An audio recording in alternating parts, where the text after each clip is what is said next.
শ্রী অরবিন্দ নিলয়ের পক্ষ থেকে সবাইকে জানাই স্বাগত। শ্রী অরবিন্দ নিলয়ের প্রতিষ্ঠা দিবস উপলক্ষে আজ আমরা একটি আলোচনার আয়োজন করেছি।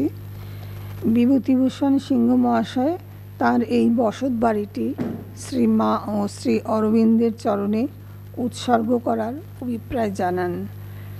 শ্রী মা জানান যে যদি এখানে শ্রী অরবিন্দের ধ্যান ও যোগ সাধনা হয় তাহলে তিনি বাড়িটি গ্রহণ করতে পারেন, নিছক সম্পত্তি বাড়ানোর জন্যে গ্রহণ করবেন না।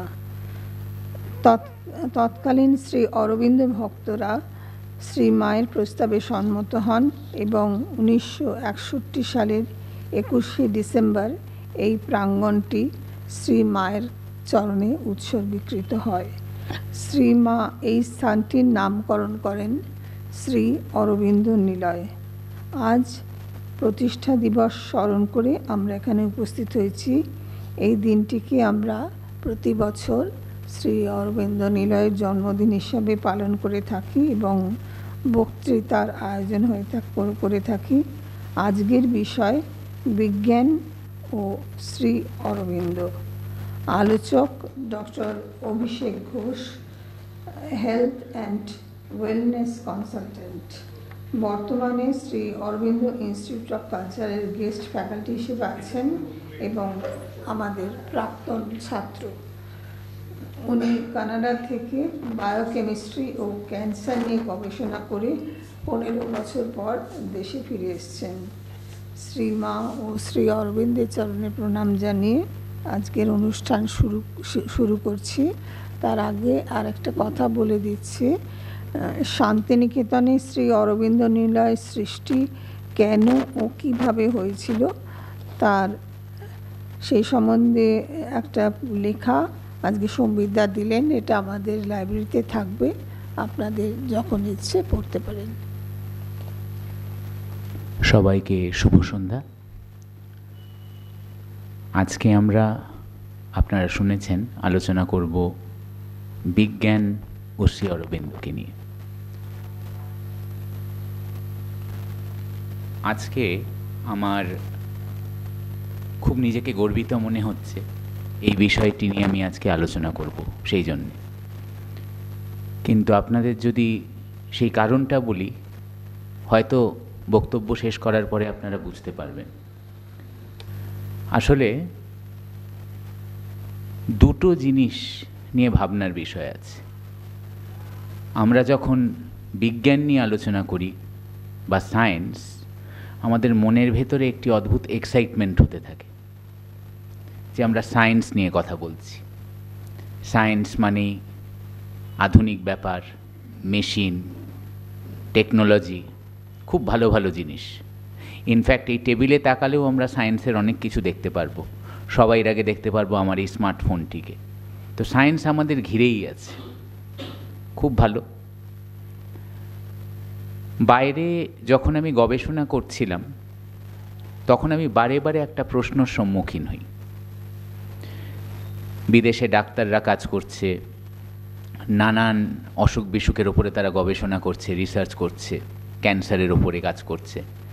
কিন্তু অনেক সময়, এটা কিন্তু বিদেশেও হয়, তারা বলে এর পরে আমরা কিছু আর করতে পারবো না। এটা প্রায়ই পেশেন্টদের বলা হয়, আমরা যা করার করে দিয়েছি, এরপরে তোমাকে কারুর ওপরে ছেড়ে দিতে হবে। এবার আমার মাঝে মাঝে মনে হতো এটা শুনলে, তাহলে আমি যে বিদেশে এসে গবেষণাটা করছি, আমি কি আমার পরিবারের অন্ন ধ্বংস করছি? যদি অন্যের ওপরে ছেড়েই দিতে হয় তাহলে আমি কেন এলাম? আবার কেনই বা সায়েন্স নিয়ে পড়াশুনো করলাম? তো আমার আজকের এই বক্তব্যের মূল ভাবনা এটাই যে আমরা দেখব যে কীভাবে শ্রী অরবিন্দ বিজ্ঞানকে দেখেছেন। আমরা অনেক কিছু এখানে পড়ব, সেই জন্যই আমার সামনে কিছু জিনিস রাখা আছে, কিছু কথা বলবো, কিছু হয়তো কোটেশনও শেয়ার করব বাংলাতে, অধিকাংশ ইংরেজিতেই, এবং যথাসম্ভব সহজ করে বলার চেষ্টা করব। কারণ আপনারা সবাই জানেন শ্রী অরবিন্দকে সহজ করা কিন্তু সহজ নয়। এবং বক্তব্যের শেষে আমি এটাই চাইব যে আমরা সবাই এইটা না ভাবি যে আমরা সব পেয়ে গেছি, কারণ সেটা অসম্ভব। আপনারা যখন সব শুনে এখান থেকে নিলয় থেকে বেরিয়ে বাহির পথে যাবেন, আপনাদের মনে হবে আরও অনেক কিছু পেতে বাকি আছে, আরও অনেক কিছু পাওয়া যায়, মানে একটা প্রশ্নচিহ্ন মনে থাকবে। এটাই হচ্ছে আজকের বক্তব্যের সেন্ট্রাল থিম, বা আমি বলবো এটা খুব মজা করে করে আমরা দেখব। যে আমরা অনেক সময় ভাবি আমরা কি সুন্দর চালাক হয়ে গেছি, তারপরেই আমরা দেখি পাজলটা ঠিক সলভ হলো না। এবং শ্রী অরবিন্দ কিন্তু এই জিনিসটি দেখেছেন নিজের মতন করে, এবং বারবার আমাদের একটা ওয়ার্নিং দিয়েছেন অনেক আগে থেকে। হয়তো আমরা ওয়ার্নিংটা নিয়েছি বা আজকে আমরা বুঝতে পারি জীবনের এক একটা জায়গায় এসে। তো আমার গল্পের আজকে একটি সেন্ট্রাল ক্যারেক্টার, যেমন সিনেমায় চরিত্র থাকে, আমার মূল গল্প শুরু হবে একজনকে নিয়ে, সে হচ্ছে একটি জবা ফুল। এবার আপনাদের মধ্যে হয়তো অনেকেই বিজ্ঞান নিয়ে পড়াশুনো করতে ভালোবাসেন বা পড়েছেন বা ভাবছেন পড়ব। দেখুন, এই যে জবা ফুল, ভাবলে খুব মজা লাগে, তার অনেক কিন্তু কাজ আছে। একজন বৈজ্ঞানিকের হাতে জবা ফুল তুলে দিলে সে কী ভাববে? আরও স্পেসিফিক্যালি যদি বলি, একজন বটানিস্টের হাতে জবা ফুল তুলে দিলে সে কী ভাববে? প্রথমেই বলবে, আচ্ছা এই ফুলের আসল বৈজ্ঞানিক নাম হচ্ছে হিবিস্কাস। তারপরে বলবে এর পাপড়ি এরকম দেখতে, রং লাল। এবার আমি তাকে জিজ্ঞেস করতে পারি, আচ্ছা আর কি জানেন? তখন বলবে, আচ্ছা এর প্লান্ট ফ্যামিলির এই নাম। আর কি জানেন? একটা সময় সে বলবে, এর বেশি তো বলতে পারছি না, এবার ফুলটিকে নিয়ে আমাকে গবেষণা করতে হবে, ডিসেকশন করতে হবে। ফুলেরও ডিসেকশন হয়, যেরকম আমরা দেখি জন্তু জানোয়ারের হয়। তাহলে আমরা আরও কিছু জানতে পারবো। এবার আমরা হয়তো বলবো, ডিসেকশন করে কি আপনি ফুলের সম্বন্ধে সব জেনে যাবেন? একজন বৈজ্ঞানিক হয়তো বলবে হ্যাঁ, কিন্তু ভাববে এটা কি সঠিক উত্তর?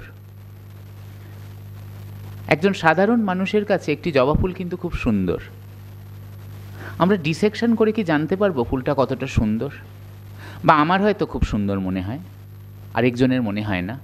এইটা ডিসেকশন করে জানতে পারবো? বা মাইক্রোস্কোপের তলায় রাখলে বলে দেবে সৌন্দর্য কতটা? তাহলে সায়েন্স তো বলতে পারছে না এখানে। কি হলো, কিছু কি আমরা মিস করে গেলাম? মাইক্রোস্কোপের তলায় তো আমরা সৌন্দর্যকে দেখতে পাচ্ছি না। আবার এই জবা ফুলকেই মা অনেক আগে বলছেন এ নাকি ডিভাইন পাওয়ার। সেটা কি ব্যাপার? সায়েন্টিস্ট তো বলতে পারছে না জবা ফুল যে ডিভাইন পাওয়ার। এইটা মা কি করে বলছেন? মা কিসের দিকে ইঙ্গিত করছেন? এইখানেই কিন্তু একটা অদ্ভুত জিনিস চলে আসে, সায়েন্সের লিমিটেশন। সায়েন্স সব বলতে পারে না, এবং এটা কিন্তু কোনো সায়েন্সের প্রতি আমি কিন্তু মানে সায়েন্সকে অবজ্ঞা করছি না বা ছোট করছি না। এই লিমিটেশনটা আমাদের কিন্তু সবাই জানা বা মনে রাখা দরকার, তাহলে আমরা আরও বিজ্ঞানকে নিয়ে এগোতে পারবো। এই কথাটি শ্রী অরবিন্দ বলেছেন, এবং অনেক বড় বড় মনীষীরাই ভারতবর্ষে, মহাপুরুষরা বলেছে। আমরা হয়তো সেই দিকে একটু আলোকপাত করব। তাহলে আমরা জানার চেষ্টা করছি যে এই যে মিসিং লিঙ্কটা, এটা কি? সুন্দর জবা ফুলকে বিজ্ঞান তো জানতে পারে না, তাহলে কীভাবে আমি তার সৌন্দর্যকে জানতে পারবো? বোধ, আমার চেতনাবোধের মধ্যে সেই সৌন্দর্যকে আমি, সেই অনুভূতিকে ফিল করতে পারবো কিভাবে হবে? তার কি মেথড আছে? এবার তার জন্যে আমরা একটা সাধারণভাবে যদি চিন্তা করি, তাহলে বলা যেতে পারে যে আমাদের আরও বেশি হয়তো চিন্তা করতে হবে। সাধারণ মানুষ বলবে, তোমার বুদ্ধি কম, বুদ্ধি বাড়াও, তাহলে তুমি বুঝতে পারবে। আমরা ছোটোবেলায় এটা শুনেছি, বড়রা বলতো, তুই এই সব বুঝবি না, তুই বড় হলে বুঝবি। কিন্তু তখন বুঝতে পারতাম না ওনারা কি বলছেন। এবার সেই মিসিং পার্টটা কি, সেটাই আমরা দেখব। সত্য কি, সৌন্দর্য কি? এই প্রশ্ন আমাদের ভারতবর্ষে কয়েক হাজার হাজার বছর ধরে করে যাওয়া হয়েছে। আমরা কিন্তু অদ্ভুতভাবে ওয়েস্টার্ন ওয়ার্ল্ডের মতন খুব একটা মেশিনের সাহায্য পাইনি 5000, 6000, 8000 বছর আগে। কিন্তু তাতে আমরা যা যা দেখেছি বা যা যা বলেছি বা আজকের ভাষায় যা যা ডকুমেন্ট করেছি, আজ কিন্তু ওয়েস্টার্ন ওয়ার্ল্ড সেটা নিয়েই চলছে, এবং আমরা সেইখানে ভারতীয় হিসেবে ভীষণ প্রাউড। একটা সাধারণ এক্সাম্পলে আবার চলে আসি, বেদাঙ্গ। তাদের হাতে তো মাইক্রোস্কোপ ছিল না, তাদের হাতে তো কোনো মডার্ন সায়েন্টিফিক টেকনোলজি ছিল না। কি করে করলেন? আমরা সবসময় বলি আধ্যাত্মিক চেতনা দিয়ে করলেন। ও তাহলে আধ্যাত্মিক চেতনা কি সব কিছুর উত্তর? বিজ্ঞানেরও ওপরে? হয়তো, দেখা যাক। তো এই সত্য কী আর বিজ্ঞান সেখানে কি ভূমিকা প্লে করে সেটা আমরা আলোচনা করতে করতে এরকম আড্ডায় আড্ডায় গল্পের ছলে এগোবো। আমি কিন্তু আবার বলছি, আমি অনেক ভারী শব্দ ব্যবহার করতে পারি, ভারী ভারী কথা বলতে পারি, কিন্তু আমার গোল কিন্তু ব্যাপারটাকে বেশ আড্ডায় আড্ডায় হালকা করে রাখা। এবার আমরা আরেকটু এগোই। ভারতবর্ষের সায়েন্টিফিক অ্যাওয়ারনেস সম্বন্ধে যদি আমি কথা বলি, আমি বেদের একটা উদাহরণ দিলাম, আরেকটি উদাহরণ দিই, মজার উদাহরণ। আমরা অনেকেই হয়তো জানি, এখানে মহাভারতে যখন ভীষ্ম, উনি ষড়শয্যায় ছিলেন, ওনার ইচ্ছা মৃত্যুর বর ছিল। এবার উনি কিন্তু বলেছিলেন যে আমি মোটামুটি 58 দিন থাকার পরে যে আমি কিন্তু এইবার পরলোকের দিকে যেতে পারি। উনি একটা নির্দিষ্ট সময়ের দিকে ইঙ্গিত করেছিলেন। পরবর্তীকালে এটা জানা যায় যে ভীষ্মকে মহাপণ্ডিত বলা হতো, ভীষ্মের জ্যোতিষের খুব ভালো জ্ঞান ছিল, এবং যাকে আমরা আজকে বলি অ্যাস্ট্রোনমি, সেই সম্বন্ধে ওনার জ্ঞান খুব ভালো ছিল। এবার উনি একটা সময় বলে ইচ্ছা মৃত্যু ওনার প্রাপ্ত হয়েছিল। এবার উনি যে সময়টা বলেছিলেন সেটা কিভাবে বলেছিলেন, কেন বলেছিলেন, সেটা ইম্পর্ট্যান্ট না। যেটা জরুরি এখানে বোঝা যে ওই সময়ও, মহাভারতের সময়ও কিন্তু মানুষের মধ্যে এই চেতনা ছিল, এবং উনি যেটা বলেছিলেন যে আমি এমন একটা সময়ে মৃত্যু চাই যে সময় আমাদের সূর্যের উত্তরায়ণ হবে। এবার উত্তরায়ণ কি? উত্তরায়ণ হচ্ছে সূর্য যখন নর্দার্ন অরবিটের দিকে যায়। মোটামুটি ভাষা করে যদি বলি, আমাদের মকর সংক্রান্তির পরের থেকে 6 মাস যে সময়টা, সেই সময়টা দিকে যায়। আর উল্টোটা দক্ষিণ দিকে কখন যাবে? এই 6 মাস পরে। গীতাতে শ্রীকৃষ্ণ বলেছেন, সেই আবার মহাভারতেই চলে আসতে হয়, যে উত্তরায়ণের সময় যে পরলোক গমন করবে সে আধ্যাত্মিক চেতনা ফিরে পাবে, তার আর পুনর্জন্ম হবে না। কিন্তু দক্ষিণায়নের সময় যে পরলোক গমন করবেন সে হয়তো ওপরের জগতের কিছু আনন্দ সে ভোগ করতে পারে, কিন্তু সে আবার জন্মাবে, মানব দেহ নিয়েই জন্মাবে। এই ডিভিশনটা আমাদের গীতাতে কিন্তু বলা আছে। এখন গবেষকরা বলছে ভীষ্ম এটি জানতেন। তাহলে আমরা বলতে পারি মহাভারতের সময়ও এত ডিটেলড অ্যাস্ট্রোনমির জ্ঞান মানুষের ছিল। আর গীতা সম্বন্ধে তো এখানে কিছু বলারই নেই বসে, সেটা তো আমরা জানি যে কত কিছু বৈজ্ঞানিক পদ্ধতির দিকে ইঙ্গিত করা আছে আমাদের অত হাজার বছর আগে। কি মেশিন দিয়ে তারা করেছে অসম্ভব বলা, এটা কিন্তু আমরা এখনও ভেবে চলেছি। তাহলে কি আমরা সেই বিজ্ঞানকে হারিয়ে ফেলেছি? আগে কি ভারতবর্ষ অনেক কিছু নিয়েছিল, মাঝখানে সেই জিনিসগুলো কি হারিয়ে গেল? আমরা এখন বিজ্ঞান বললেই পশ্চিমের দিকে তাকাই, একটা ভাবার বিষয় আছে। আমরা কি সত্যিই নিজেকে ভুল কারণে ছোট করছি, নাকি আমাদের চোখে অন্ধকার আছে? দেখা যাক, আবার একটু এগোই।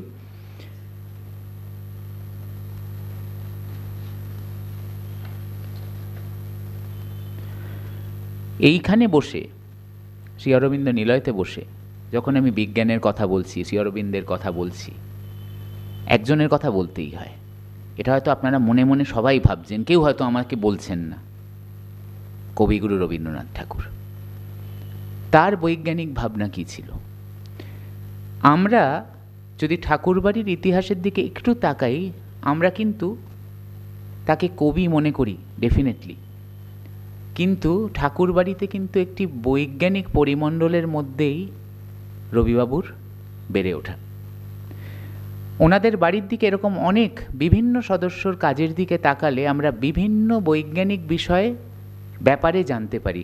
আজকে সেগুলো যদি সোজা করে বলি তাহলে আমরা তাকে বলবো কন্টেম্পোরারি টপিক, যেমন অ্যাস্ট্রোনমি, অ্যাস্ট্রোলজি, পুষ্টিবিজ্ঞান মানে নিউট্রিশন, জ্যামিতি, অঙ্কের অনেক কাজ আছে, শুধু জ্যামিতি নয়, পরিবেশবিদ্যা, জীববিজ্ঞান, সব কিন্তু ঠাকুরবাড়ি থেকে এসছে। তার মানে বোঝা যায় ওই সময়ও সায়েন্সের একটা কিন্তু আধিপত্য ছিল। এবং আমি যদি শুধু রবীন্দ্রনাথের কথায় ফিরে আসি, তাহলে একটা কথা না বললেই নয়, ওনার সঙ্গে আইনস্টাইনের কি কথা হয়েছিল এবং সেই আলোচনার থেকে আমরা কি পাই। আপনারা হয়তো বিভিন্ন আজকে ইন্টারনেটে গেলে নানান জায়গায় আইনস্টাইন টেগোর কনভারসেশন বলে সার্চ করলে অনেক কিছু পাবেন, কিন্তু সেটাকে খুব সহজ করে আমাদের বোঝার দরকার আছে। আজকে হয়তো খুব লিমিটেড সময়ের মধ্যে আমি সেটাকে ছোট করে বলার চেষ্টা করব যে কি দুজন ব্যক্তি, ওই রকম দুই ব্যক্তি যখন সামনাসামনি বসেছেন তাদের আলোচনার স্তর কী ছিল আর তারা খুব সহজ করে কি বলছে, কি কথা বলছে। ওনাদের মধ্যে কিন্তু মতবিরোধ হলেও, এখানে একটা আলোচনার বিষয় এখানে এসে যায় যে মতবিরোধ হলেও ওনারা কিন্তু ঝগড়া করছেন না, ওনারা আলোচনা করছেন এবং ভাবছেন, আবার দেখা করছেন। একাধিক মিটিং হয়েছিল, তো সেখানে কি বলছেন প্রথমে আমি একটু দেখি আইনস্টাইন কি বলছিলেন। আইনস্টাইন বলছিলেন যে সত্য আছে, উনি ডিনাই করেননি, কিন্তু উনি বলছেন সত্য আলাদা আর আমাদের মানব চেতনা আলাদা, এই দুটো জিনিসের মধ্যে কোনো লিঙ্ক নেই। আমাদের ঠাকুর কি বলছেন, না না না না, তুমি পুরো ভুল না, কিন্তু তোমার একটু তোমার ফাঁক থেকে গেছে। সত্য আলাদা নয়, সত্য মানব চেতনারই একটা এক্সটেনশন, আমি বলতে পারি একটা হায়ার ফর্ম। ব্যাপারটা কিন্তু আলাদা না, যেমন ফোন আর পেন দুটো আলাদা জিনিস, কিন্তু সেই অর্থে আলাদা না, এর মধ্যে একটা কানেকশান আছে। এটা খুব সহজভাবে রবীন্দ্রনাথ ঠাকুর আইনস্টাইনকে বলেছিলেন। পরে আইনস্টাইন তখন তাকে বলেছিলেন, মনে হচ্ছে তুমি নিজের রিলিজিয়ানকে খুব ভালোবাসো। উনি তখন বলেছিলেন, আমি রিলিজিয়ানকে ভালোবাসি না, আমি এখানে কোনো ধর্মের কথা বলছি না। উনি বলেছিলেন, মানে এই শব্দটা ব্যবহার করেছিলেন, আমরা এখানে একটা মজার জিনিস দেখব এক্ষুনি, যে আমাদের মধ্যে, আমাদের প্রত্যেকের মধ্যে একটি সুপার পার্সোনাল ম্যান বাস করে। সুপার পার্সোনাল ম্যান মানে হচ্ছে মানুষের একটি সাংঘাতিক ওপর দিকের, আধ্যাত্মিকে ওপর দিকের একটি পরাকাষ্ঠা। আমরা যদি নিজেদের ভেতরে সেই সুপার পার্সোনাল ম্যানকে চিনতে পারি, তাহলে আমরা হয়তো সেই কসমিক কনসাসনেস বা সেই সত্যকে দেখতে পারবো। সায়েন্স দিয়ে যেটা পুরোটা হবে না। আবার শ্রী অরবিন্দ কিন্তু এই সুপার পার্সোনাল ম্যানকেই বলছেন ওনার ভাষায় সুপারম্যান, যার সুপার মাইন্ড আছে। কিন্তু আমরা কি সুপারম্যান বা সুপার মাইন্ড? হয়তো না, কিন্তু আমরা সেই পথে কিন্তু হাঁটছি। এত কিছু খারাপ চারপাশে হচ্ছে, কিন্তু এই আশাটা কিন্তু আছে। রবীন্দ্রনাথ ঠাকুরও বলেছেন, শ্রী অরবিন্দও বলেছেন। এবার কেন আমি হাঁটছি বললাম, তাতে আমি আসব। তো আগে এইটুকু বোঝা যাক যে আমাদের মানব চেতনার সঙ্গে এই পৃথিবীর যা যা দেখছি তার প্রত্যেকটা জিনিসের মধ্যে একটি আধ্যাত্মিক চেতনা বাস করে, এবং আমরা সেটা বুঝতে পারি না কোনো কারণে, কিন্তু চাইলে আমরা বুঝতে পারবো। জিনিসটা কিন্তু সেপারেট না। এবার আমরা সবাই হয়তো একটা কথা শুনেছি, আদিগুরু শঙ্করাচার্য বলেছেন, ব্রহ্ম সত্য জগৎ মিথ্যা। এই কথাটা আমরা শুনেছি। দর্শনে, আমাদের হিন্দু ধর্মের দর্শনের যা যা ভাগ আছে তার মধ্যে অদ্বৈতবাদে, অদ্বৈত বেদান্তে একমাত্র আমি সাব টাইপ বলবো আমাদের দর্শনে, যেখানে এই কথাটা বলা হয়েছে যে জগৎ মিথ্যা। জগৎ মিথ্যা মানে ভগবান আছে, সেই সত্য, সেই আসল, আমরা যা দেখছি সবই মিথ্যে। কারণ কি? ওই রোদের মধ্যে সানগ্লাসটা পরলে আমাদের মাঝে মাঝে একটু চোখটা ছোট করে দেখতে হয়, সব পরিষ্কার হয় না। সেই সানগ্লাসটা আমাদের পরিয়ে দেওয়া হয়েছে, তার নাম হচ্ছে ইলিউশন বা মায়া। কিন্তু রবীন্দ্রনাথ ঠাকুরের লেখার মধ্যে, দর্শনের মধ্যে, বা শ্রী অরবিন্দের লেখা বা দর্শনের মধ্যে কিন্তু সে কথা নেই। দুজনেই দুভাবে বলেছেন, অনেক লেখার মধ্যে দিয়ে তাদের আছে, তার মধ্যে আমি আজকে স্পেসিফিক্যালি যাব না, কিন্তু ছোট করে কিন্তু দুজন বলেছেন। যদি আমি অল্প কিছু শব্দে আপনাদের বলি, ব্রহ্ম সত্য জগৎ সত্য। মিথ্যে বলে কিছু নেই, সবই সত্য, কোনো কারণে আমি দেখতে পাচ্ছি না। শ্রী অরবিন্দ বলেছেন আমরা দেখতে পাচ্ছি না, উনি মায়া শব্দের ব্যবহার করেননি, উনি কিন্তু বলেছে ইংরেজিতে একটি লাইনে, এটি ডিভাইনস লীলা। ঈশ্বর আমাদের ইচ্ছে করে খেলার ছলে অন্ধ করে রেখেছে। কেন করে রেখেছে? আমরা হয়তো আজকে সায়েন্টিফিক ওয়ার্ল্ড থেকে, বৈজ্ঞানিক গবেষণার থেকে যে ধরনের আজকে কাজ হচ্ছে সেখান থেকে বলতে পারি, আমরা সবসময় বলি আমরা নিজেরা যেন পড়ে মুখ থুবড়ে শিখে বেড়ে উঠি। আমাকে পড়ে পড়ে কেঁদে কেঁদে শিখতে হবে, ফেলিয়ার্স আসতে হবে, তাতেই আমার উন্নতি হবে। আমাকে যদি কেউ মুখস্থ করিয়ে দেয় আজকে পরীক্ষার পড়াটা, আমি কিন্তু সেই নম্বর পাবো না। আমাকে বুঝতে হবে অঙ্কটা কিভাবে ঠিকভাবে সলভ করে, তাহলেই আমি শিখবো, তাহলেই পরের বার পরীক্ষায় আমি বেটার করব। আমাকে নিজেকে শিখতে হবে। এখানেই কিন্তু চেতনাটা বেড়ে যাচ্ছে, এখানেই কিন্তু হয়ে যাচ্ছে সেই ব্রহ্মজ্ঞানের দিকে আমরা হাঁটছি। এবার এই যে আমি বারবার একটা কথা বলছি, আমরা হাঁটছি, আমরা চলছি, এটা কিন্তু একটা সাংঘাতিক জায়গা, যেটি অনেক বেশি বিস্তারিতভাবে শ্রী অরবিন্দ আলোচনা করেছেন। এবং আমরা গবেষণায় যখন বায়োলজিক্যাল সায়েন্স, জীববিদ্যা নিয়ে পড়াশুনো করি, আমাদের ছোটোর থেকে শেখানো হয়, আমি তাই শিখেছি, দেশেও শিখেছি, বিদেশে গিয়েও দেখেছি একই কথা বলা হয়, যে আমরা হিউম্যান এভলিউশন বলে একটি জিনিস সম্বন্ধে, শব্দ সম্বন্ধে সবাই বোধহয় আমাদের একটা আইডিয়া বেসিক আছে, যে আমরা হিউম্যান এভলিউশন সবসময়ই হচ্ছে, সবসময়ই চলছে। আমরা সেই ব্যাকটেরিয়া থেকে শুরু করে মাংকি হয়েছিলাম, তারপরে সেখান থেকে ফাস্ট ফরওয়ার্ড আজকে আমরা হিউম্যান অথবা হোমোসেপিয়েন্স হয়ে পৃথিবীতে এসেছি। তার কারণ আমরা সবচেয়ে বুদ্ধিমান, আমরা দুপায়ে চলতে পারি, আমরা কথা বলতে পারি, আমাদের ইমোশন আছে, রাগ আছে, দুঃখ আছে, আমাদের অ্যানালিটিক্যাল বুদ্ধি আছে, আমরা তার সব থেকে বেশি ইন্টেলিজেন্ট। সেই জন্যই আমরা মানুষ, সেই জন্যই আমরা বাঁদর না। আচ্ছা, বাঁদর কি বসে বসে সোশ্যাল মিডিয়া করে? কখনো করে না, কিন্তু সে অনেকটাই, তারও দুটো হাত আছে, দুটো পা আছে, কিন্তু এক বাঁদর কি সকালে বসে বসে একটা বাংলা খবর কাগজ রেখে চায়ের কাপ হাতে নিয়ে মেরি বিস্কিট খেতে খেতে বাইরে যাবে? কখনো যাবে না। মানুষ যাবে, কারণ ওইখানেই আমরা কিন্তু ওই অ্যাডভান্টেজটা পেয়েছি। শ্রী অরবিন্দ তাহলে কী করেছেন? এভলিউশনের ফাদার সমস্ত বইতে লেখা হয় চার্লস ডারউইন। এখানে একটা সূক্ষ্ম জিনিস যদি আমরা বুঝতে পারি খুব অল্প সময়, আমরা অনেকটা বেশি শ্রী অরবিন্দের কাছে চলে যাব। শ্রী অরবিন্দ চাইছেন আমাদের কোলে তুলে নিতে। কিভাবে? এভলিউশনকে আমরা দুটো দিক থেকে দেখতে পারি। একটা হচ্ছে ফিজিক্যাল এভলিউশন, শারীরিক বিবর্তন।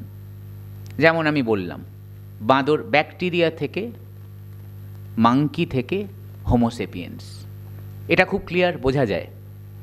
আরেকটা জিনিস আছে, সেটা হচ্ছে আধ্যাত্মিক বিবর্তন, স্পিরিচুয়াল এভলিউশন।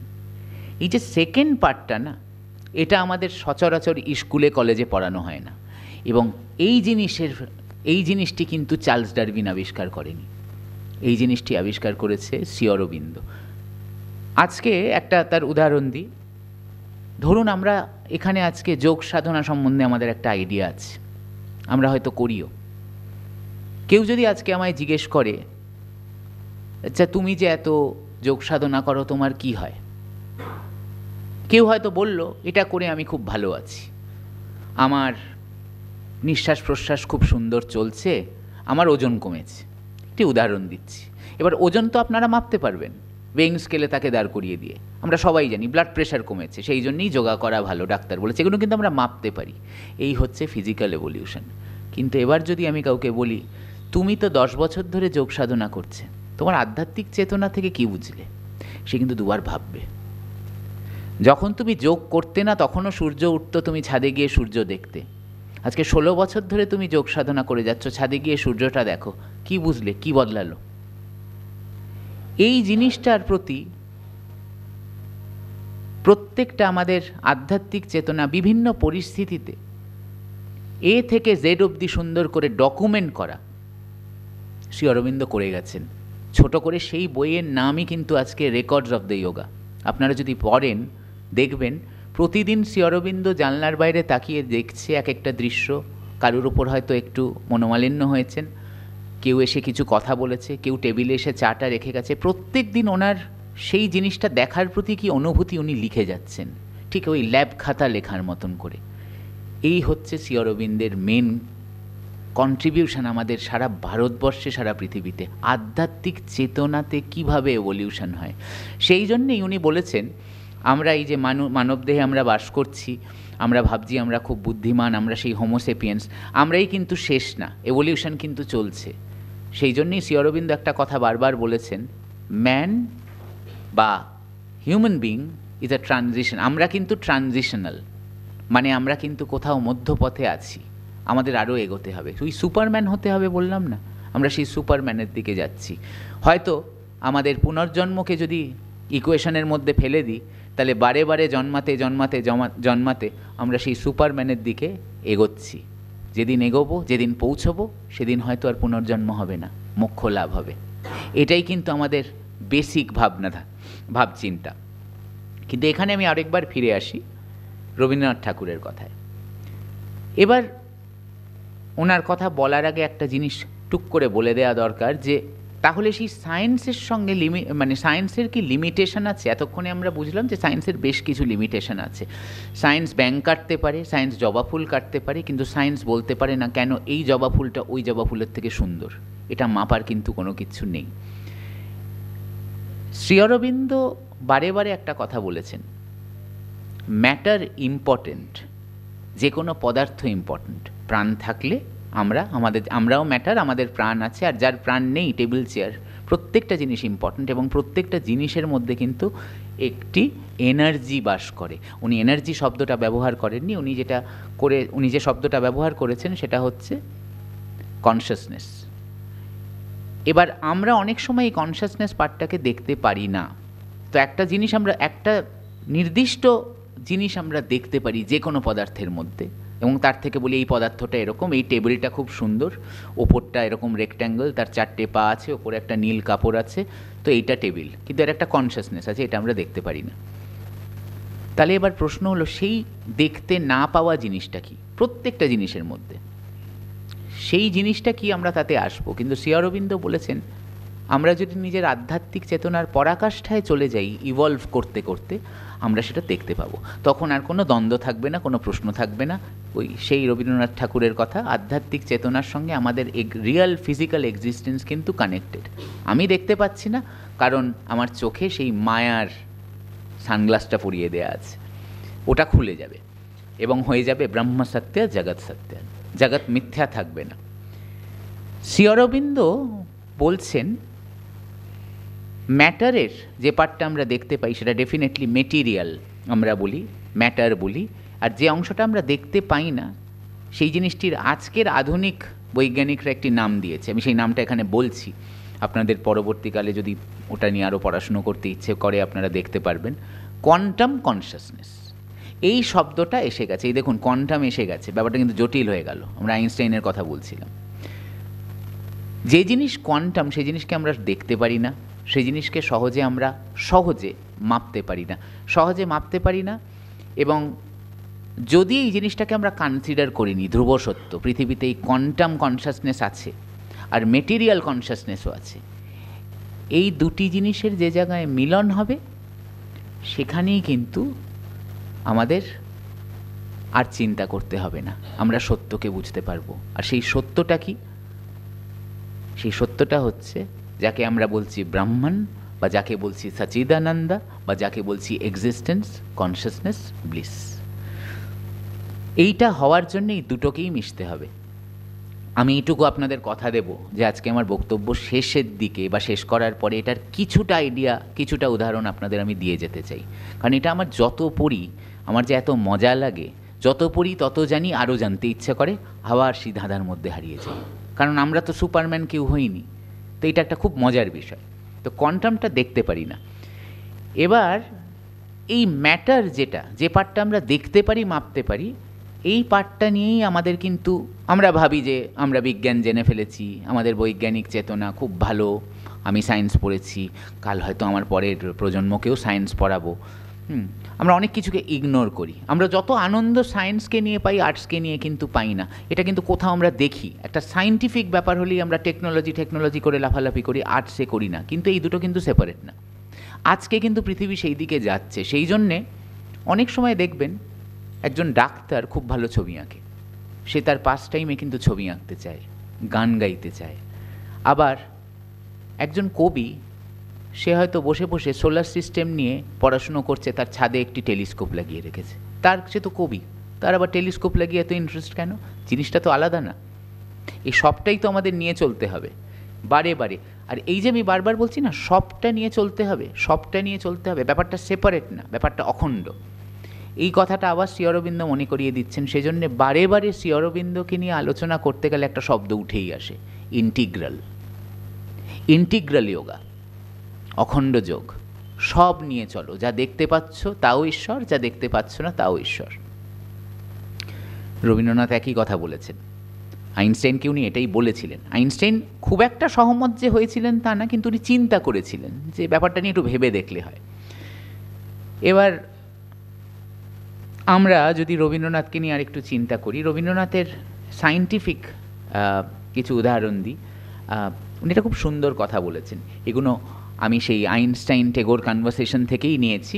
দু তিনটে ভীষণ লাইন, মানে সেন্টেন্স এত সুন্দর করে উনি বলেছিলেন। উনি কবি ছিলেন তো, উনি সেন্টেন্স বাঁধতেন বড় সুন্দর করে। বিউটি ইজ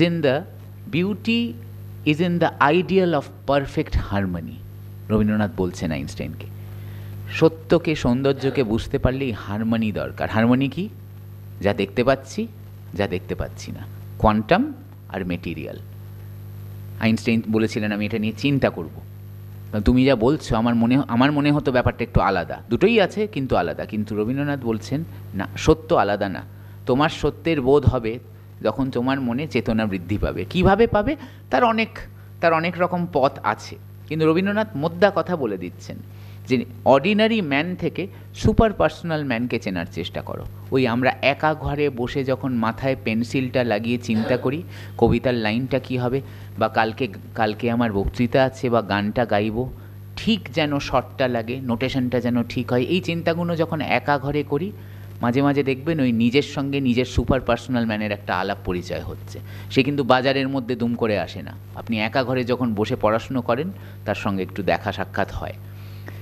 তো এখানে খুব সুন্দরভাবে যে সময় রবীন্দ্রনাথ এই কথা বলছেন, সেই সময়টা তখন ভীষণভাবে ওয়েস্টার্ন ওয়ার্ল্ডে একটা বিজ্ঞান নিয়ে বিশাল কাজ হচ্ছে, মেনলি ইউরোপ। এখন তো আমরা বিজ্ঞান বললে আমেরিকা হই, ওই সময় তো সেই ইন্ডাস্ট্রিয়াল রেভলিউশনের আগে ইউরোপে বেশিটা, এবং তখন বিজ্ঞান মানেই ইউরোপ।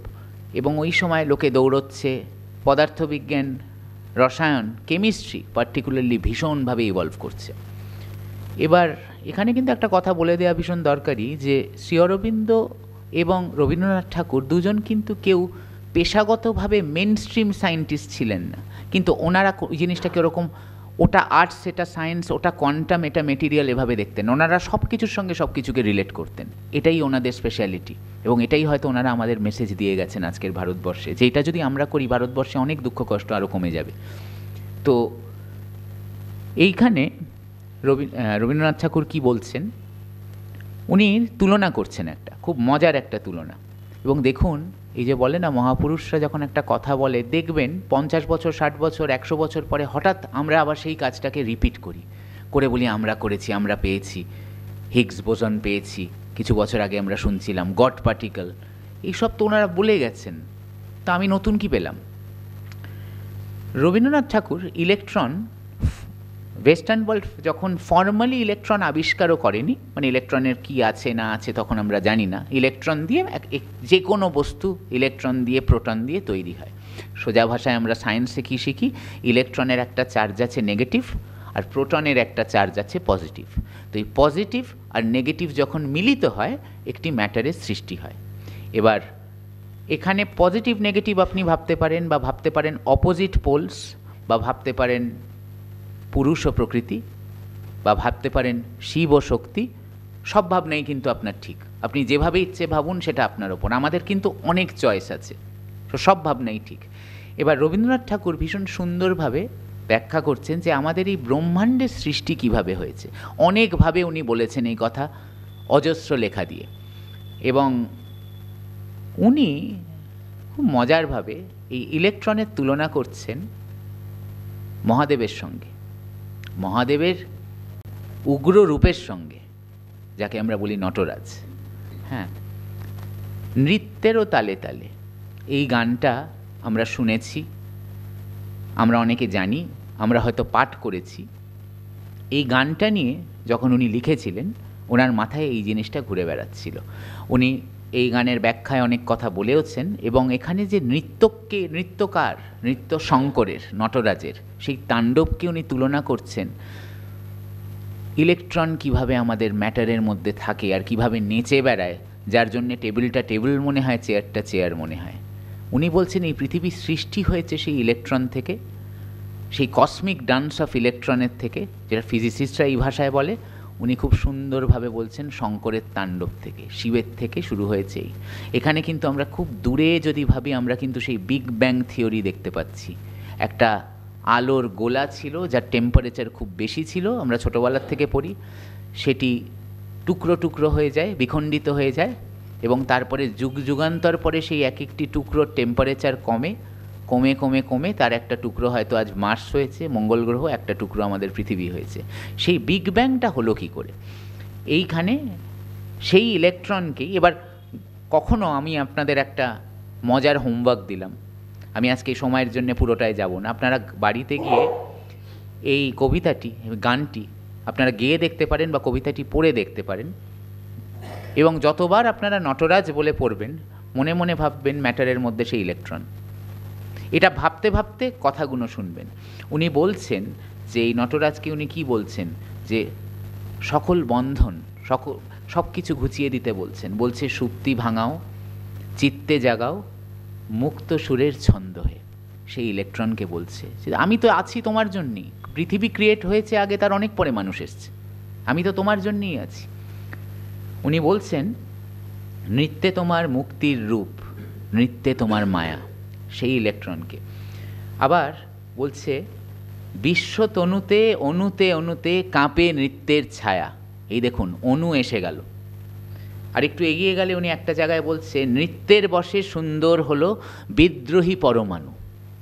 এই বিদ্রোহী পরমাণু কিন্তু সেই ইলেকট্রন, সেই ইলেকট্রনের কথা উনি বলছেন।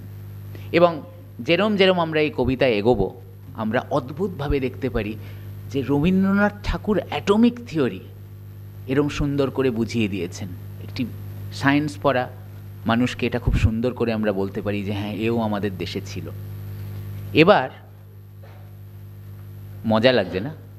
ভালো লাগছে তো সবার গল্পের মতন শুনতে? আচ্ছা আচ্ছা আচ্ছা, বাহ বাহ, আমিও জানলাম, আপনাদের মজা লাগছে জেনে ভালো লাগলো। তো এবার এরকম গল্পে গল্পে এগোতে এগোতে দেখি ছবিটা কোন দিকে যাচ্ছে। রবীন্দ্রনাথ কী বলেছেন আমরা তো বললাম। এবার শ্রী অরবিন্দ, মহাপুরুষরা একই ধরনের চিন্তাধারা করেন পৃথিবীর আলাদা আলাদা জায়গায় বসে। এবার আমরা শ্রী অরবিন্দ কী বলছেন, খুব সিমিলার একটা অবজারভেশন, সেটা দেখি। ওর মজাটা দেখুন।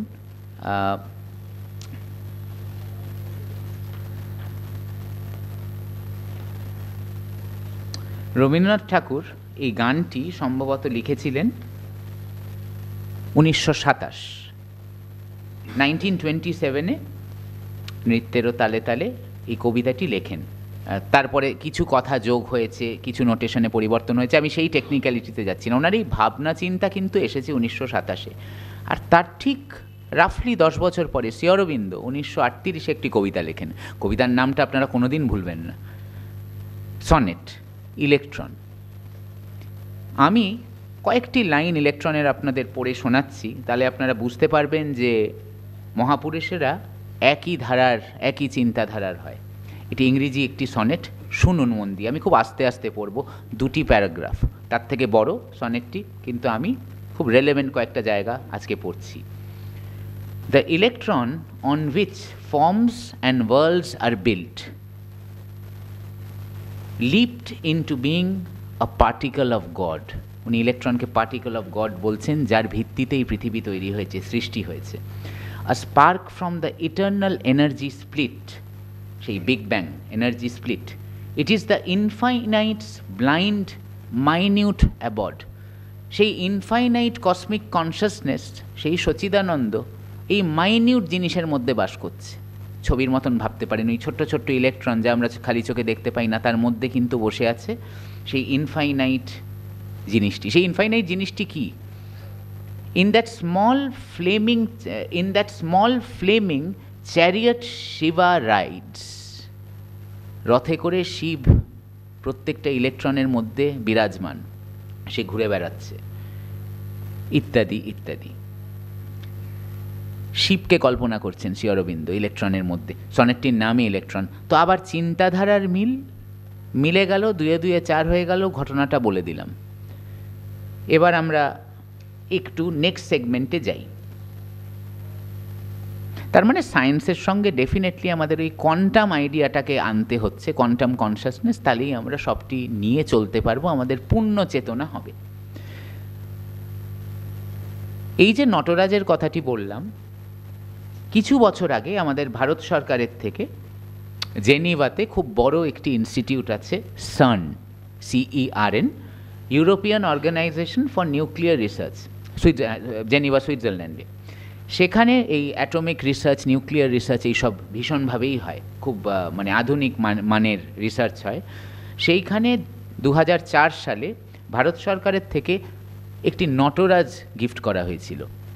আপনারা যদি সার্নে কখনো যান বা সার্নের ওয়েব পেজে যান, আপনারা সেই নটরাজটি ওখানে দেখতে পাবেন, ওই ছবিটি দেয়া আছে, এবং তলায় লেখা আছে যে Nataraja here symbolises atomic movement and cosmic consciousness. এই কথাটা ওখানে লেখা আছে। আমরা এর আগে 1927 ছিলাম, তারপরে ইলেকট্রন পড়লাম আমরা 1938, এবার 2004 আপনাদের একটু উদাহরণ দিলাম। দেখুন কীরকম মজার পৃথিবীটা, সবাই এক কথা বলছে আলাদা আলাদা সময়। তো এই জিনিসটা আমরা দেখেছি, এবং বিগ ব্যাং থেকে সৃষ্টি, তাকে শঙ্কর বা মহাদেবের তাণ্ডব বলছে, এবং বলছে এর বেসিসটা ইলেকট্রন। তাহলে কি বোঝা যাচ্ছে? এবার জবা ফুলের সৌন্দর্যটা জানতে গেলে আমাদের কি দরকার? সায়েন্স তো পুরোটা পারছে না, লিমিটেশন অফ সায়েন্স আমরা দেখতে পাচ্ছি। সায়েন্সের সঙ্গে কি যুক্ত করতে হবে? সচিদানন্দকে বুঝতে গেলে আমাদের দুটি জিনিসকেই, দুটি চেতনাকেই জানতে হবে, কোয়ান্টাম কনসাসনেস আর মেটেরিয়াল কনসাসনেস, ম্যাটার আর কোয়ান্টাম। এরা যেই মিলবে আমাদের চেতনার মধ্যে, আমাদের মধ্যে, তখনই আমরা ব্রাহ্মণকে জানতে পারবো, সচিদানন্দকে জানতে পারবো, পিওর কনসাসনেসকে জানতে পারবো, মহাকালী মহাশক্তিকে জানতে পারবো, শিবকে জানতে পারবো। এবার শ্রী অরবিন্দ খুব সহজ করে এটা বলে দিয়েছেন, যাতে আমরা কোনো দিন না ভুলি। আমরা অনেক সময় ভাবি না, জীবনে এটা ভালো হলো, ওটা খারাপ হলো, ওটা মন্দ হলো, আমার কত কষ্ট, আজকে ভালো হলে খুব আনন্দ, খারাপ হলে কথাই বলছি না। শ্রী অরবিন্দ বলেছে এত ভেবো না, অল লাইফ ইজ যোগা। আপনার আজকে ভালো হলো না, খারাপ হলো, বা কালকে আরও ভালো হবে, সবটাই কিন্তু যোগা। আমরা ভাবছি যোগা ম্যাট পেতে আমরা যখন যোগা করছি তখনই যোগা করছি। যোগ কিন্তু পরমাত্মার সঙ্গে মিলন আমাদের কিন্তু হচ্ছে পুরো জীবনেই, জীবনের প্রতিটা দিন। আপনারা যে আজকে এত কষ্ট করে এসছেন, শীতকালে এসে বক্তৃতা শুনছেন, ভাবছেন, মাকে প্রণাম করছেন, শ্রী অরবিন্দের ছবির দিকে মাঝে মাঝে হয়তো তাকিয়ে মনটা ওদিকে চলে যাচ্ছে, এই সব চলছে। শ্রী অরবিন্দ বলছেন এই পুরোটাই কনসাসনেস। শুরুর দিকে যখন কনসাসনেস নিয়ে রিসার্চ হয়েছিল, তখন অনেকে বলতো যে মেটেরিয়াল জিনিসটা কনসাসনেস, মানে প্রথম দিকে পশ্চিমে ওয়েস্টার্ন সায়েন্টিস্টরা বলেছিল যা দেখতে পাই তাই কনসাসনেস, টেলিফোনটা কনসাসনেস, মাইকটা কনসাসনেস, যা দেখতে পাই না তা দেখতে পাই না। এই কথাটা খুব সুন্দর করে লাইফ ডিভাইনে শ্রী অরবিন্দ ব্যাখ্যা করেছেন, মেটেরিয়ালিস্ট ডিনায়াল, খুব সম্ভবত 2য় চ্যাপ্টার এটা। মানে মেটেরিয়ালিস্টরা ম্যাটারের বাইরে যা দেখতে পায় না তা বিশ্বাসও করে না, নেই। বা অনেক সময় অনেকে বলে যে আচ্ছা ভগবান কি সত্য, এরকম কি কিছু আছে? না, ওগুলো নেই, আমি তো দেখতে পাচ্ছি না, আমি এক্সপেরিমেন্ট করে জানতে পারছি না। কিন্তু ওইটাকে যদি আমরা আমাদের অঙ্কের মধ্যে নিয়ে নিই, যাহা দেখতে পাচ্ছি না, তাহলে সেই কোয়ান্টাম জিনিসটা নিলে কিন্তু এই সবটাই consciousness, all life is yoga. মানে কিছুকেই বাদ দিও না, তোমাকে সবটা নিয়ে চলতে হবে। যে জন্য অনেক সময় আমরা জীবনে অনেক কিছু হুট করে হলে আমরা বলি, যেটা আমরা ইকুয়েশন দিয়ে সলভ করতে পারি না বা লজিক দিয়ে পারি না, আমরা বলি আচ্ছা কালকে খুব চাকরি নিয়ে চিন্তা করছিলাম, কালকে একটা ইন্টারভিউ কল এসে গেল, দেখ এইটা মায়ের কৃপা। এই জায়গাটা আমরা অ্যাড্রেস করছি না, এই সেই কোয়ান্টাম কনসাসনেস। কারণ আমার লজিক খাটেনি, আমি কালকে অ্যাপ্লিকেশান দিলাম, দারুণ ইন্টারভিউ দিলাম, চাকরি হলো, এটা মাপতে পারবো। এটা হচ্ছে মোর মেটেরিয়াল সায়েন্টিস্টের দৃষ্টিভঙ্গি। তো এবার ভগবান শব্দটা না বলে আপনি এনার্জি বলতে পারেন, কনসাসনেস বলতে পারেন, চলবে। কিন্তু মজার ব্যাপার কি জানেন, আমি গত 2 বছর অবধি দেখে এলাম আমেরিকাতে হই হই করে, কানাডায় এখনও বড় বড় কনসাসনেস ল্যাবে গবেষণা চলছে। কনসাসনেস কি এখনও ওরা জানে না, এবং ওরা রেফার করছে রবীন্দ্রনাথের কাছে, শ্রী অরবিন্দের কাছে, রামকৃষ্ণ পরমহংসদেবের কাছে, স্বামী বিবেকানন্দর কাছে। কারণ ওরা বলছে এই কনসাসনেসের পাজলটা যদি আমরা পুরোপুরি বুঝতে চাই, আমাদের কিন্তু ভারতবর্ষের দিকেই তাকাতে হবে, না হলে আমরা পারবো না। এবং সেই জন্য একটা খুব বিখ্যাত কথা আছে, ওরা বলে the hard problem of consciousness. Consciousness কি আজও জানা যায়নি। কনসাসনেস নিয়ে যারাই গবেষণা করে, পড়াশুনো করে, 3 দিন 4 দিন 3 মাস আলটিমেটলি তাদের হাতে হয় রবীন্দ্রনাথ ঠাকুরের বই থাকে, নয় অরবিন্দ ঘোষের বই থাকে, থাকেই। কারণ এখানেই আছে, লুকিয়ে আছে। এবার আমাদের সেটা ওই ভেঙে ভেঙে দেখতে হবে। তাহলে বোঝা গেল যা দেখতে পাচ্ছি আর যা দেখতে পাচ্ছি না। আচ্ছা, আরেকটু বলে দিই এটা সহজ করে, কারণ এই জায়গাটা না বললে দেখতে পাচ্ছি না জায়গাটা কিরকম ভেগ ব্যাপারটা হয়ে যায়। আমরা যেটা দেখতে পাচ্ছি সেটাই ম্যাটার, সেটাই আমরা বিজ্ঞান দিয়ে মেপে জোপে চলতে পারি। সেটা হচ্ছে সেই জিনিসটা আমরা লজিক দিয়ে জানতে পারি। যে কোনো জিনিসকে দুটো ভাগে এবার ভেঙে দিলাম। আমি এতক্ষণ বলছিলাম ম্যাটার আর কোয়ান্টাম, এবার আমি বলছি সায়েন্টিফিক, বৈজ্ঞানিক আর স্পিরিচুয়াল, আধ্যাত্মিক। সহজ করে দিলাম, সহজ শব্দে চলে গেলাম। সায়েন্টিফিক জিনিস সাধারণত কি হয়, যাকে আমরা লজিক দিয়ে, ফ্যাক্ট দিয়ে, রিজন দিয়ে, এক্সপেরিমেন্ট দিয়ে যাচাই করে দেখতে পারি। আর একটা এক্সপেরিমেন্ট থেকে আরেকটা এক্সপেরিমেন্ট, তার থেকে আরেকটা, এরকম করে করে করে করে জিনিসটাকে বিল্ড করতে পারি। দেখুন আজকাল তো একটা ফোন 10 বছর হাতে থাকে না, ঠিক তারপরেও আমরা বলি ফোনটা আপগ্রেড হয়ে গেছে, এই পুরনো ফোনটা ফেলে দিত। সেই পুরনো নোকিয়া ফোনগুলো মনে আছে হয়তো অনেকের, সেগুলো লোকে বলে মাথায় ছুঁড়ে মারা যেত। আজকে সেই ফোন কোথায়? তো এগোচ্ছে, প্রোগ্রেস হচ্ছে, কিন্তু আমরা মাপতে পারছি। এই জিনিসগুলো অধিকাংশ ক্ষেত্রেই সেই মেটেরিয়াল সায়েন্টিস্টরা ফেভার করে বা সায়েন্টিফিক। আর স্পিরিচুয়াল বা কোয়ান্টাম জিনিসটা কি? অধিকাংশ যা আমরা দেখতে পাচ্ছি না, যা আমরা ফ্যাক্ট দিয়ে, রিজন দিয়ে অনেক সময় বুঝতে পারি না, কিন্তু এর জন্য দরকার হয় ইনটিউশন, আমাদের যেটাকে আমরা সিক্স সেন্স বলি। এবং এই জিনিসটা নন লিনিয়ার। নন লিনিয়ার মানে যাহা সায়েন্টিফিক তাকে আপনি লিনিয়ারলি বিচার করতে পারবেন।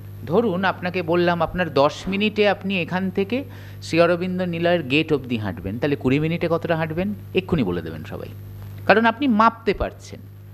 কিন্তু আমি বললাম আপনাকে, আপনার শ্রী অরবিন্দের ছবি দেখে নেক্সট 1 মিনিটে মনের ভাবনা কী হবে আর তারপরে 5 মিনিটে কী হবে, আর মাপা গেল না, আর কিন্তু মাপা গেল না। আপনি বুঝতে পারছেন, আপনি হয়তো ধ্যানে মগ্ন হয়ে যাচ্ছেন, মাপতে পারছেন না। তাহলে সায়েন্স বলতে পারলো না জবা ফুলটা কেন সুন্দর, মাদার কেন বলেছিলেন ইট ইজ ডিভাইন পাওয়ার। আমরা জানি, আমরা মায়ের পায়ে জবা ফুল রাখি, আমরা কালী পুজোর সময় মা কালীর পায়ে জবা ফুল দিই, আমরা জানি। কিন্তু একজন বৈজ্ঞানিকের এটা না ভাবলেও হবে। সে দেখছে কোন প্লান্ট ফ্যামিলি থেকে জবা এসছে, কালার ইজ রেড, ডিসেক্ট করে দেখছে ওইটা, কিন্তু আমরা তার বেশি কিছু দেখছি। তো এই হচ্ছে ম্যাটার, সায়েন্স এবং স্পিরিচুয়াল মানে কোয়ান্টাম পৃথিবীর একটা অদ্ভুত কানেকশানটা আছে। এবং এই কানেকশানটাকে যত আমরা আমাদের বোধগম্য করব, তত আমরা এই ম্যাটারের ওপরে যা আছে সেই জিনিসটা সম্বন্ধে আমাদের আরও আইডিয়াটা বাড়বে। ম্যাটার থেকে আমরা সুপ্রিম কনসিয়াসনেসের দিকে হাঁটতে থাকবো। এটাকেই শ্রী অরবিন্দ বলছেন এভলিউশন। এইটাই হচ্ছে এভলিউশন। আমি প্রথমেই বললাম আধ্যাত্মিক চেতনা কীভাবে বাড়ে, শ্রী অরবিন্দ বলে গেছেন। রবীন্দ্রনাথও কিছুটা বলেছেন, শ্রী অরবিন্দ এটাতে খুব ডিপ কাজ করেছেন। সাবিত্রী তার একটা খুব বড় কাজ, আমি কবিতা বলবো না সাবিত্রীকে, যেখানে কিন্তু পুরো উনি এই ছবিটাই দেখাচ্ছেন আমাদের ইতিহাসের, মাইথোলজির একটা জায়গার একটা ইনসিডেন্টকে নিয়ে এসে, মহাভারতের একটা ইনসিডেন্টকে নিয়ে এসে উনি সেটাকে একটা অন্য ছন্দে বেঁধে আমাদের এই ছবিটাই দেখাচ্ছেন। Matter plus spirituality equal to consciousness. শেষের দিকে আমরা আস্তে আস্তে এগোচ্ছি, সময়ের দিকে চোখ রেখে যেতে যেতে এইটাই বলি আপনাদের যে আমাদের তো এবার দর্শনের কথা তো হলো, এবার একটু প্র্যাকটিক্যাল রিয়ালিটিতে আসা যায়। কারণ আমরা তো শেষের দিকে, আমরা তো সবাই মানুষ, ঘরে যারা বসে আছি, শেষের দিকে আমরা দেখতেই চাইবো জিনিসটাকে একটু, যে না অনেক কিছু ভাবলাম, এবার একটু দেখি। বেশ কিছু জিনিস পেলাম। এই যে শুরুতেই জবা ফুলের কথায় বললাম সায়েন্সের একটা লিমিটেশন আছে। এবার কয়েকটা এক্সাম্পল আমি এনেছি, আপনারা দেখবেন ওই 3-4টে এক্সাম্পল আপনাদের জীবনে আপনাদের হয়তো ছুঁয়ে গেছে, আপনারা হয়তো রিলেট করতে পারবেন আমি কি বলছি। কারুর হয়তো মনে হবে এই এক্সাম্পলটা, কারুর হয়তো মনে হবে ওই এক্সাম্পলটা। সবই কিন্তু একদিকে পয়েন্ট করছে যে সায়েন্সের লিমিটেশন আছে। সায়েন্সের সঙ্গে অন্য জিনিসকে মিশিয়ে দাও, তাহলে তুমি সেইখানে পৌঁছবে। মানে সেইখানেই ডাক্তার কিন্তু আজকাল বলে অনেক সময় পেশেন্ট লাস্ট স্টেজে পৌঁছে গেছে, এরপরে ওনাকে একটা যোগা ক্লাসে ভর্তি করে দিন তো, কিছু হয়তো রেজাল্ট আসবে। এখানে কিন্তু ডাক্তার হাল ছেড়ে দিচ্ছে, কিন্তু ডাক্তার হাল ছেড়ে দিয়ে ওই কোয়ান্টামের দিকে চলে যাচ্ছে, তাতে কিন্তু আমরা রেজাল্ট অনেক সময় পাচ্ছি। ইউনিভার্স কী দিয়ে তৈরি আমরা এখনও উত্তরটা জানি না। আমরা ইউনিভার্স বলতে যা যা জানি, এই ইলেকট্রন প্রোটনের খেলা, এটি 5%, 95% এখনও বৈজ্ঞানিকরা জানে না। আজকাল খুব রিসেন্ট স্টাডিজে যে কথাটা উঠে আসছে, এই 95%কে একটা নামকরণ করা হয়েছে, তাকে বলা হয়েছে ডার্ক ম্যাটার। ডার্ক ম্যাটার এতই ডার্ক যে সেখান থেকে কোনো আলো আসে না, তার ডিটেল ছবি নেই, কারণ সে ডার্ক ম্যাটার, সে ডার্ক। বলছে এই 5% ইউনিভার্সকে চালাচ্ছে ওই 95% ডার্ক ম্যাটার। কিন্তু ডার্ক ম্যাটারের থেকে গবেষকরা অনেক রকম রিজন দিচ্ছেন, অনেক রকম অ্যাজাম্পশনের ওপর ভিত্তি করে তারা চলছেন, কিন্তু ডার্ক ম্যাটারকে তারা দেখতে পাচ্ছেন না চাক্ষুষ। তাহলে এই ডার্ক ম্যাটার কি? এই কি সেই বিগ ব্যাং? এই কি সেই কালো? কালো মানেই কি খারাপ? আমরা বলি না কালো মানে খারাপ না, সৃষ্টি কিন্তু ওই কালো থেকেই শুরু হয়েছে। কালোই কি কালি কি কাল? এই সেই ডার্ক ম্যাটার আমরা আজও জানি না। কত কি জেনে ফেলছি ভাবছি, একটা লিমিটেশন বললাম। আচ্ছা, লাইফ, আমরা তো আমি তো গবেষণা করলাম, একটা উত্তর মাথায় অনেক দিন ঘুরলো। যখন বিএসসি পড়ছি তখন ছিল, যখন এমএসসি করলাম তখন ছিল, যখন পিএইচডি করলাম তখন ছিল, আজও আছে, এরপরে হয়তো কিছু করতে হবে। লাইফ কিভাবে শুরু হয়? আমরা বলি ব্যাকটেরিয়া থেকে মানুষের একটা জার্নি আছে। আজও বায়োলজিস্টরা জানে না, কেমিস্টরা জানে না লাইফ কিভাবে এসছে। লাইফ কি? লাইফ হচ্ছে প্রাণ। আমরা একটা অদ্ভুত অনুবাদ করে দিই, আর আমরা জানি যে ইংরেজি ভাষার অনেক লিমিটেশন আছে। বাংলা ভাষা, আমাদের ভারতের সাংস্কৃতিক মানে ট্রান্সলেশনে অনেক জায়গায় খামতি তো হয়েই যায়, ট্রান্সলিটারেশন করলেও সেটা ঠিক দাঁড়ায় না মানেটা। হ্যাঁ, লাইফ মানে কিন্তু, লাইফের অরিজিন মানে লাইফ মানে কিন্তু প্রাণ নয়।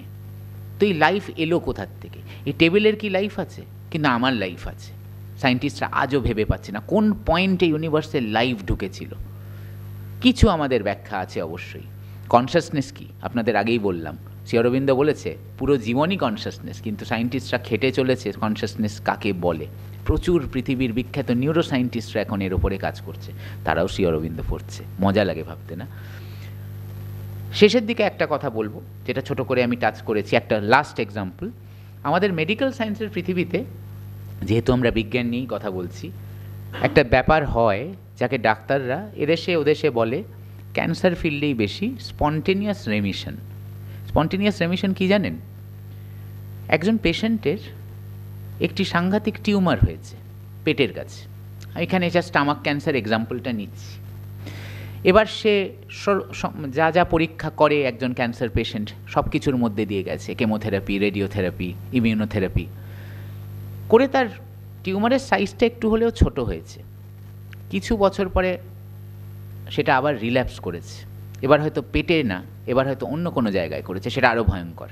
আবার তাকে ডাক্তার সেই জিনিসগুলো দিয়ে নিয়ে যাচ্ছে, ইমিউনোথেরাপি, কেমোথেরাপি, আবার টিউমারটা ছোট হয়েছে। করতে করতে এবার পেশেন্টের শরীরও তো খারাপ হচ্ছে, পেশেন্টের শরীরের ওপর দিয়ে এত কিছু যাচ্ছে। একটা সময় ডাক্তার বলছে, তুমি একটা কাজ করো, তুমি ঘুরে এসো, তুমি ভারতে যাও, ভালো করে ঘুরে এসো, দিল্লি থেকে কন্যাকুমারী ভালো করে ঘোরো, টিকিটের পয়সা যেখানে ফুরিয়ে যাবে সেখানে 4 দিন বেশি থাকো, তুমি ঘুরে এসো, তারপরে তোমার ট্রিটমেন্ট নিয়ে ভাববো। সে ঘুরছে, ঘুরে ঠুরে 2 বছর পরে সে ডাক্তারের কাছে যাচ্ছে, তার একটা স্ক্যান হচ্ছে শরীরের সেই জায়গার, যে এবার কী হলো টিউমারটার। ডাক্তার দেখছে টিউমারটা নেই, আর সে বলছে আমি একদম কিওর, আমার পুরনো কিচ্ছু নেই, আমার মাথার চুল পড়ে গেছিলো, সব কিছু ঠিক হয়ে যাচ্ছে। স্পন্টেনিয়াস রেমিশন এই জিনিসটা। বিদেশে ডাক্তাররা বলে এই স্পন্টেনিয়াস রেমিশন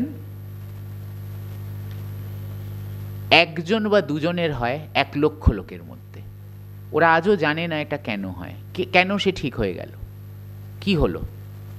এখন কিছু গবেষকরা এই বিষয়টাকে, এই জিনিসটাকে স্টাডি করছে, তারা একটা শব্দ ব্যবহার করে, আবার এটা আধুনিক শব্দ, কোয়ান্টাম হিলিং। কোয়ান্টাম হিলিং হচ্ছে বলে সে ঠিক হচ্ছে, ওই ওষুধ টষুধ দিয়ে সারছে না, এরপরে ছেড়ে দাও। এবার কোয়ান্টাম হিলিংয়ের মধ্যে কিন্তু অনেক কিছু আছে, যোগ আছে আমাদের, আরও অনেক কিছু আছে, তাই চি বা ট্রেডিশনাল চাইনিজ মেডিসিন আছে, অ্যাকুপ্রেশার আছে, নেচারোথেরাপি আছে, আমাদের হোমিওপ্যাথি আছে, রেকি আছে, এই সব কিন্তু ওই সমস্ত পথ নিয়ে যাচ্ছে একই দিকে। সেই এভলিউশন করিয়ে আমাদের নিয়ে যাচ্ছে, সেই সুপ্রামেন্টাল ম্যান করে দিচ্ছে আমাদের। আর যখন আমরা সেই সুপার মাইন্ডের দিকে হাঁটছি, একটু ইমপ্রুভমেন্ট আমাদের দেখা দিচ্ছে। কিন্তু আমরা তো পথটা জানি না, ওটা তো কোয়ান্টাম, ওটা তো ঠিক মেটেরিয়াল ওয়েতে হচ্ছে না যে একটা ইকুয়েশনে ফেলে দেখে নেব। সেই জন্যই আমরা বলি কাজ করলো না, আমার করলো, আমার পাশের জনের করলো না, হঠাৎ ঠিক হয়ে গেল। এই জিনিসও কিন্তু ভারতবর্ষে আমরা প্রচুর প্রচুর কেস স্টাডিজ পাই। বিদেশে সেগুলোকে ওরা আরও চুলচেরা বিশ্লেষণ করে দেখছে। এই জিনিসটা বেশি ভারতবর্ষেই হয়। এখন সায়েন্টিস্টরা বলে এই ধরনের হঠাৎ সেরে ওঠা এটা নাকি ট্রপিক্যাল কান্ট্রিজে বেশি। এটা খুব সুন্দর লাগে শুনতে, সায়েন্টিফিক ব্যাখ্যা। বাট আমরা, আপনারা প্রত্যেকে ইন্ডিভিজুয়ালি হয়তো ভেবে দেখবেন আপনাদের পরিবারে বা বন্ধুদের মধ্যে এরম মানুষ আছে, আপনারা হয়তো দেখেছেন, শুনেছেন, পত্রিকায় পড়েছেন, এর কিন্তু কোনো ব্যাখ্যা আজও নেই। আমরা জানি না, আমরা বলি এই জিনিস ভারতেই সম্ভব, আমরা এটা বলে গল্পটা শেষ করে দিই। আর একটু এগোই যে মডার্ন সায়েন্স আর স্পিরিচুয়ালিজম সম্বন্ধে শ্রী অরবিন্দ একটা খুব সুন্দর কথা বলছেন। তার এক ছাত্রকে উনি বলছিলেন আর কি এই কথাটি, সেই টাকাটা আমি একটু পড়ছি। সেটা হচ্ছে, ইন দ্য ওয়েস্ট, উনি বলছেন পশ্চিমের দিকে তাকিয়ে, in the west the highest minds are turned not towards spiritual truth but towards material science. আমরা যা নিয়ে আলোচনা করলাম আর কি।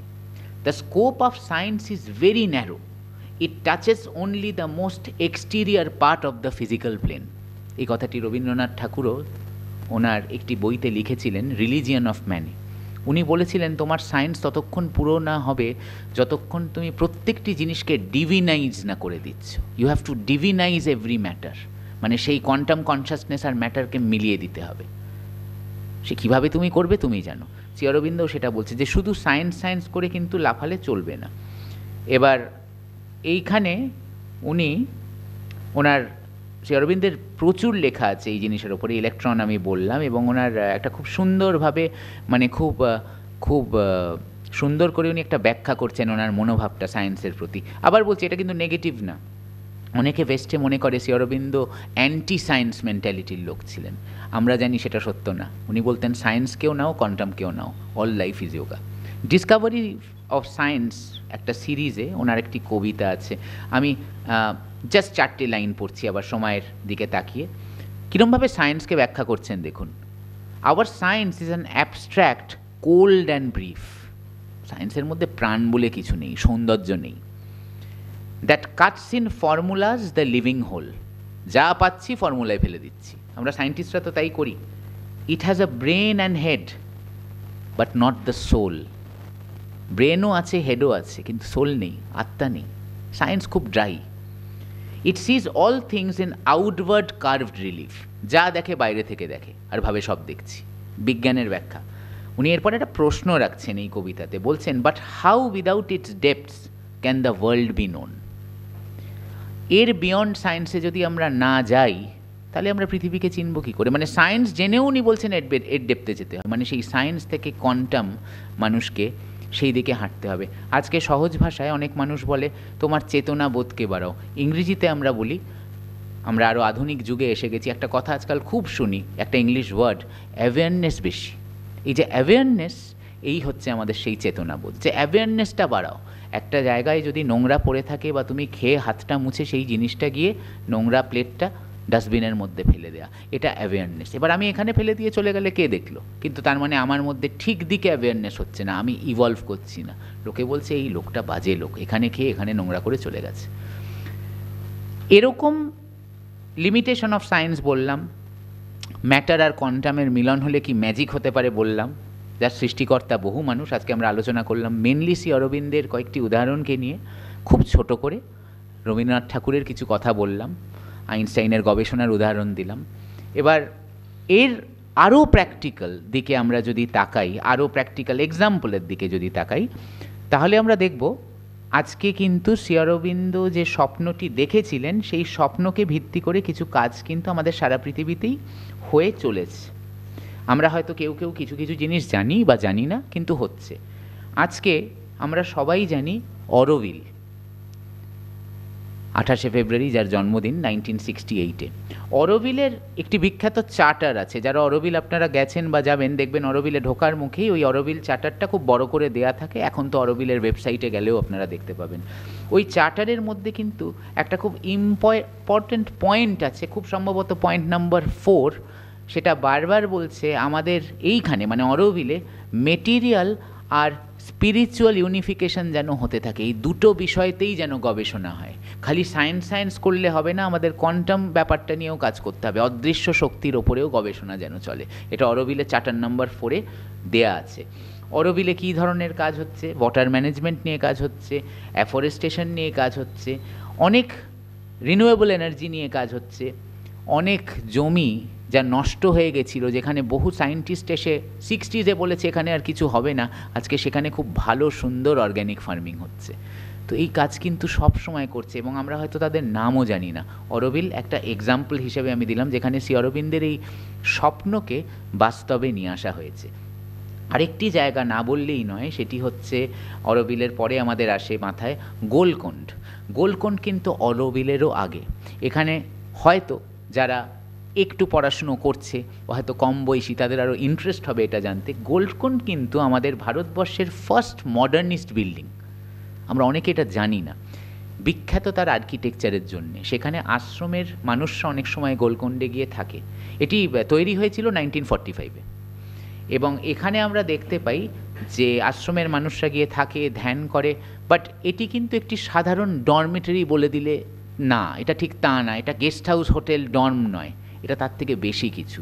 সেইখানে বলা হয় মাদার নিজে ফ্রেঞ্চ আর চেকোস্লোভাকিয়া থেকে কিছু আর্কিটেক্ট এনে, খুব সম্ভবত জাপানেরও কন্ট্রিবিউশন আছে, তাদের দিয়ে এই জিনিসের সৃষ্টি করে। এবং তাদের মাদার বলেইছিলেন তোমরা যা দেখতে পাচ্ছ তা করো, যা দেখতে পাচ্ছ না সেই চেতনা দিয়েও এই জিনিস তৈরি করো, গড়ে তোলো একটি বাড়ি, একটি ডিজাইন।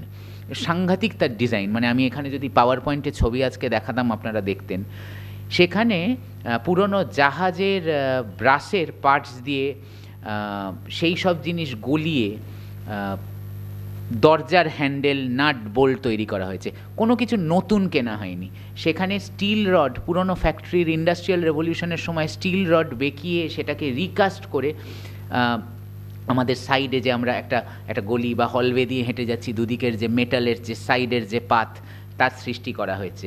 এখানে ব্যবস্থা করা হয়েছে এমনভাবে যাতে অধিকাংশ জায়গায় সূর্যের আলো দিয়েই দিনে আপনি বসে সব কাজ করতে পারবেন। বাল্ব জ্বালাতে হবে না, টিউবলাইট জ্বালাতে হবে না, এলইডি জ্বালাতে হবে না, এই ব্যবস্থাও এখানে করা আছে। মানে এটি একটি বিস্ময়, মানুষের ডেফিনেটলি দেখে আসা উচিত। বিদেশ থেকে ছেলেমেয়েরা যারা ডিজাইন, আর্কিটেকচার নিয়ে পড়াশুনো করে, ওই খুব কেস স্টাডি করে। আমি ক্যানাডাতেও দেখেছি বড় বড় ম্যাগাজিন, যা খুললেই প্রথমেই লেখা গোলকোন্ড পন্ডিচেরি, তারা ওটাকে কেস স্টাডি হিসেবে পড়াশুনো করে। এবং এরকম বহু মানুষ আছে, মেশিনের কথা হলো, এবার মানুষ আছে যারা এরকম আশ্রমে খুব ভালো সোলারের কাজ হয়, যেখানে অনেক কিছু আজকে হচ্ছে সোলার পাওয়ার দিয়ে, মেজরিটি কাজ হচ্ছে। আশ্রমের পন্ডিচেরিতে রান্না, আমাদের ছোটোবেলায় এটা একটা আগ্রহ ছিল যখন আমি স্কুলে গেছিলাম, যে রান্না কিভাবে হয়, ওরকম মাস স্কেল কিচেন কীভাবে চলে। ওরা একটা জিনিস করে যার নাম হচ্ছে স্টিম কুকিং। ওরা স্টিমকে ইউজ করে।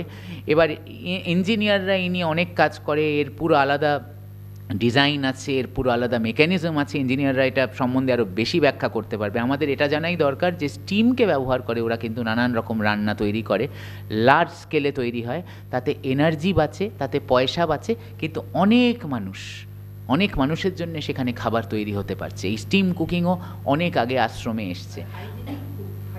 আর হাইজিনিক খুব, হ্যাঁ, আর হাইজিনিকও খুব, ফুড ভ্যালু। এবং আরেকটা জিনিস, আপনি ওই হাইজিন বললেন, আপনি আমাকে একটা সহজ করে দিলেন রাস্তাটা। আমরা হাইজিন দুভাবে দেখি, একটা হচ্ছে কী খাবার গ্রহণ করছি পুষ্টির জন্য, আর খাবারের কোয়ালিটিটা কীরকম। মানে রাস্তা থেকে একটা নোংরা ফুলকপি, যার মধ্যে ধরুন পোকামাকড় আছে, সেটা তো, ফুলকপি তো ভালো, কিন্তু ওই পোকামাকড়।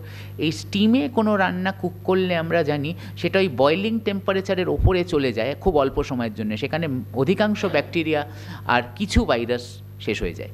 সো এখানে কিন্তু আপনার খাবারটা ইনাবে খুব স্টেরাইলের দিকে চলে যাচ্ছে। তো সেভাবেও হাইজিনিক আর পুষ্টিকর খাবার খাচ্ছেন, ওখানে তো ফাস্ট ফুড আমরা খাচ্ছি না। এবং বহু মানুষ আছে যারা এই ধরনের কাজ করেছেন, ইতিহাস গড়েছেন, আমরা জানি, আমরা আজকেও শুনলাম।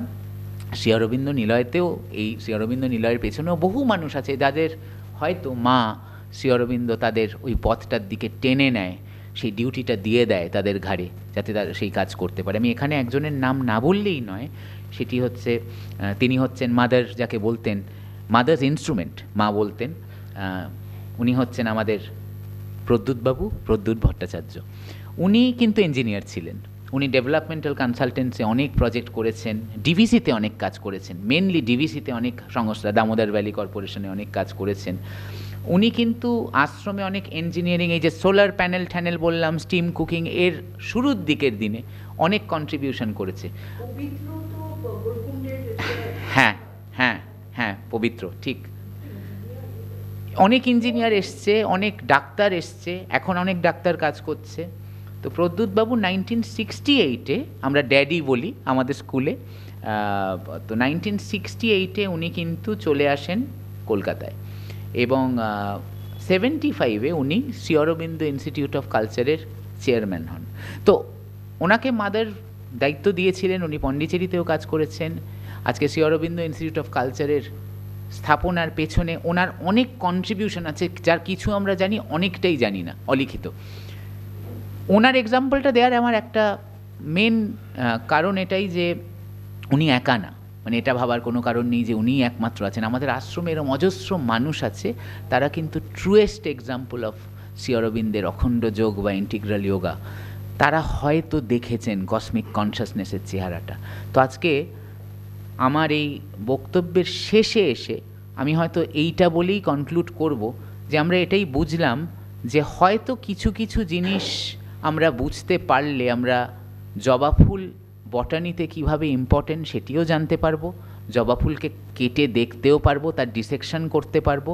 আবার হয়তো আরও কিছু মানে অন্য মেথড, অন্য নন সায়েন্টিফিক কিছু টেকনিক অ্যাপ্লাই করলে, কোয়ান্টাম টেকনিক অ্যাপ্লাই করলে, নন মেটেরিয়াল টেকনিক অ্যাপ্লাই করলে, শ্রী অরবিন্দের ভাষায়, আমরা হয়তো বুঝতে পারবো যে জবা ফুলের সৌন্দর্য কেন তার মধ্যে সৌন্দর্য আছে, বা মায়ের কথায় ডিভাইন পাওয়ার আছে। কিন্তু সৌন্দর্য কিন্তু বৈজ্ঞানিকরা যদি ল্যাবে মাইক্রোস্কোপ নিয়ে বসে, ওখানে আমরা জানতে পারবো না।